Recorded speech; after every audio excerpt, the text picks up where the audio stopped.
नमस्कार दोस्तों, हर हर महादेव। स्वागत है आपका मेरे यूट्यूब चैनल रुद्र शक्ति दर्शन में। आशा करता हूँ कि आप सभी स्वस्थ और कुशलता से होंगे। दोस्तों, ये जो वीडियो मैं बनाने जा रहा हूँ वो प्रयाग में समस्त महात्मा मुनि द्वारा किए गए यज्ञ में दक्ष का भगवान शिव को तिरस्कार पूर्वक श्राप देना तथा नंदी द्वारा ब्राह्मण कुल को शाप प्रदान करना और भगवान शिव का नंदी को शांत करना बहुत ही रोचक प्रसंग है। ध्यान से सुनिएगा इसको। ब्रह्मा जी कहते हैं, नारद पूर्व काल में समस्त महात्मा मुनि प्रयाग में एकत्र हुए थे, वहाँ सम्मिलित हुए। उन सब महात्माओं का विधि विधान से एक बहुत बड़ा यज्ञ हुआ। उस यज्ञ में सनकादि सिद्धगण, देवर्षि, प्रजापति देवता तथा ब्रह्म का साक्षात्कार करने वाले ज्ञानी भी पधारे थे। मैं भी मूर्तिमान महातेजस्वी निगमों और आगमों से युक्त हो सपरिवार वहाँ गया।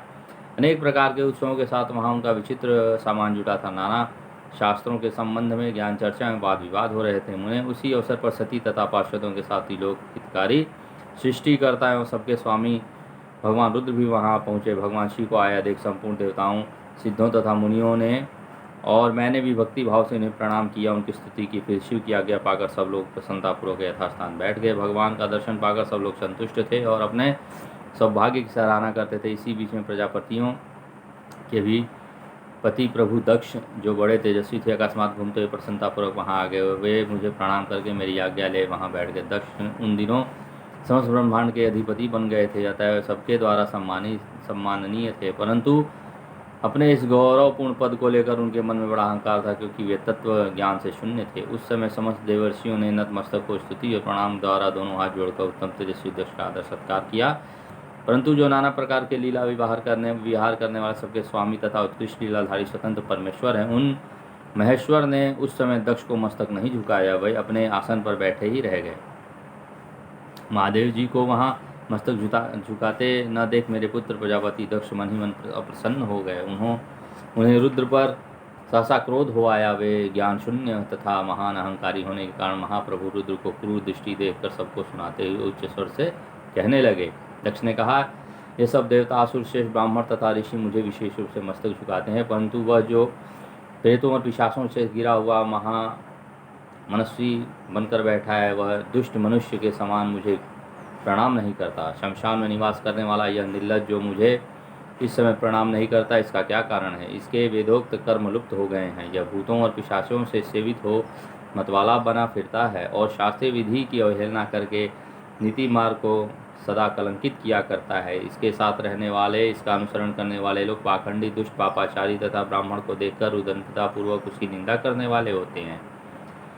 वह स्वयं ही स्त्री में आसक्त रहने वाला रति कर्म में दक्ष है, अतः मैं इसे शाप देने का उद्यत हुआ हूँ। यह रुद्र चारों वर्णों से पृथक और कुरूप है, इसे यज्ञ से बहिष्कृत कर दिया जाए। यह शमशान में निवास करने वाला तथा उत्तम कुल के जन्महीन है, इसलिए देवताओं के साथ यह यज्ञ में भाग न पाए। ब्रह्मा जी कहते हैं, नारद दक्ष की कही हुई यह बात सुनकर भृगुवादी बहुत से महर्षि रुद्रदेव को दुष्ट मानकर देवताओं के साथ उनकी निंदा करने लगे।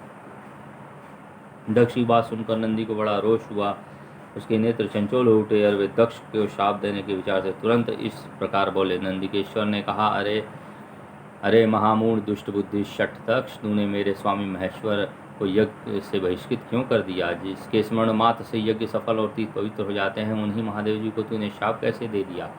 दुर्बुद्धि दक्ष, तूने ब्राह्मण जाति की चपलता से प्रेरित हो इन रुद्रदेव को व्यर्थ ही शाप दे डाला है। महाप्रभु रुद्र सर्वथा निर्दोष है, तथापि तूने व्यर्थ ही उनका उपहास किया है। ब्राह्मण धाम, जिन्होंने जगत की सृष्टि की, जो इसका पालन करते हैं और अंत में जिनके द्वारा इसका संहार होगा, उन्हीं महेश्वर को तूने शाप कैसे दे दिया? नंदी के इस प्रकार फटकारने पर प्रजापति दक्ष रोष से आग बबूला हो गए और उन्हें शाप देते हुए बोले, अरे रुद्रगणों, तुम सब लोग वेद से बहिष्कृत हो जाओ, वैदिक मार्ग से भ्रष्ट तथा महर्षियों द्वारा परित्यक्त हो पाखंडतावाद में लग जाओ और शिष्टाचार से दूर हो। सिर पर जटा और शरीर में भस्म और हड्डियों का आभूषण धारण करके मद्यपान में आसक्त रहो। जब दक्ष ने शिव के पार्षदों को इस प्रकार शाप दे डाला, तब शाप को सुनकर शिव के प्रिय भक्त नंदी अत्यंत रोष से वशीभूत हो गए। शिलाद पुत्र नंदी भगवान शिव के प्रिय पार्षद तेजस्वी हैं। वे गर्व से भरे हुए महादुष्ट दक्ष को तत्काल इस प्रकार उत्तर देने लगे। नंदिकेश्वर बोले, अरे षष्ठ दुर्बुद्धि दक्ष, तुझे शिव के तत्व का बिल्कुल ज्ञान नहीं आता। तूने शिव के पार्षदों को व्यर्थ ही शाप दिया है। अहंकारी दक्ष, जिनके चित्त में दुष्टता भरी है, उन भृगुवादी भी ब्राह्मणत्व के अभिमान में आकर महाप्रभु महेश्वर का उपहास किया जाता है। यहाँ जो भगवान रुद्र से विमुक्त जैसे दुष्ट ब्राह्मण विद्यमान है, मैं उनको मैं रुद्र तेज से प्रभाव से ही शाप दे रहा हूँ। तुझ जैसे ब्राह्मण कर्मफल के प्रशंसक वेदवाद में फंसकर वेद के तत्व ज्ञान से शून्य हो जाएं, वे ब्राह्मण सदा भोगों में तन्मय रहकर स्वर्ग को ही सबसे बड़ा पुरुषार्थ मानते हुए स्वर्ग से बढ़कर दूसरी कोई वस्तु नहीं ऐसा कहते रहें, तथा क्रोध लोभ और मद युक्त हो निर्लज भिक्षुक बने रहें। कितने ही ब्राह्मण वेद मार्ग को सम्मान सामने रखकर शूद्रों का यज्ञ कराने वाले और दरिद्र होंगे, सदा दान में लेने में ही लगे रहेंगे, दूषित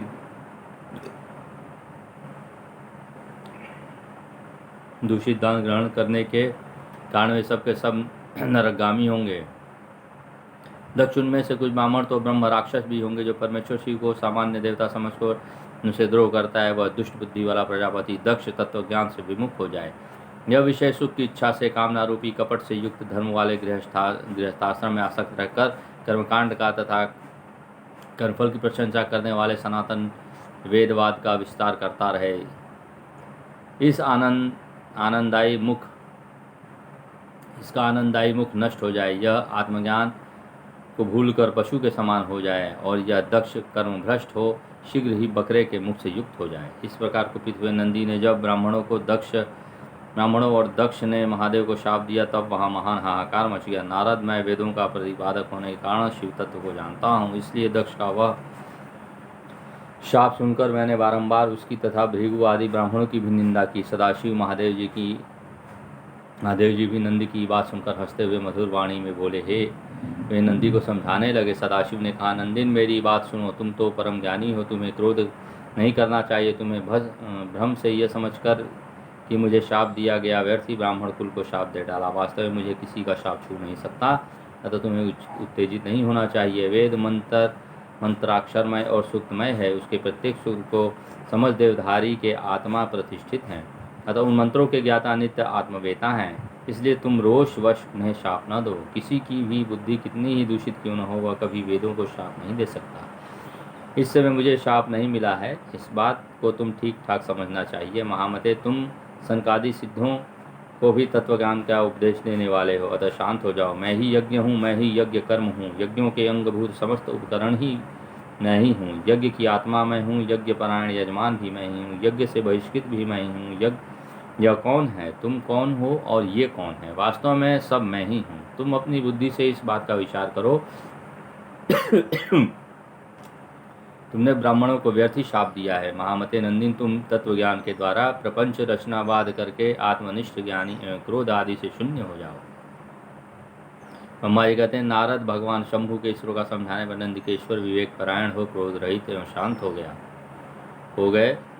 भगवान शिव भी अपने प्राण प्रिय पार्षद नंदी को शीघ्र ही तत्व का बोध कराकर प्रमथ गणों के साथ वहां से प्रसन्नतापूर्वक अपने स्थान को चल दिए। इधर रोषावेश से युक्त दक्ष भी ब्राह्मणों से घिरे हुए अपने स्थान को लौट गए, परंतु उनका चित्त शिव द्रोह में ही तत्पर था। उस समय रुद्र को शाप दिए जाने की घटना का स्मरण करके दक्ष सदा महान रोष से भरे रहते थे। उनकी बुद्धि पर मूर्ता छा गई थी। वे शिव के प्रति श्रद्धा को त्याग कर शिव पूजकों की निंदा करने लगे। तात नारद, इस प्रकार परमात्मा शंभु के साथ दुर्व्यवहार करके दक्ष ने अपनी जिस दुष्ट बुद्धि का परिचय दिया था वह मैंने तुम्हें बता दी। अब तुम उसकी पराकाष्ठा को पहुंची हुई दुर्बुद्धि का वृत्तांत सुनो, मैं बता रहा हूँ। तो दोस्तों, बहुत ही जानकारी वाली वीडियो है। अब आने वाली वीडियोस बहुत ही जानकारी होंगी, रोचक और रोमांचपूर्वक होंगी, जिसमें कि आपको बहुत ही ज्ञान की बातें मिलने वाली हैं। तो इस वीडियो को शेयर करते रहिएगा, वीडियोस देखते रहिए और मेरे चैनल को सब्सक्राइब करते रहिए, अपना प्यार देते रहिए दोस्तों। इसी के साथ मैं ये वीडियो समाप्त करता हूँ। धन्यवाद दोस्तों। हर हर महादेव, नमः शिवाय, जय माँ आदि शक्ति जगदम्बा। धन्यवाद दोस्तों।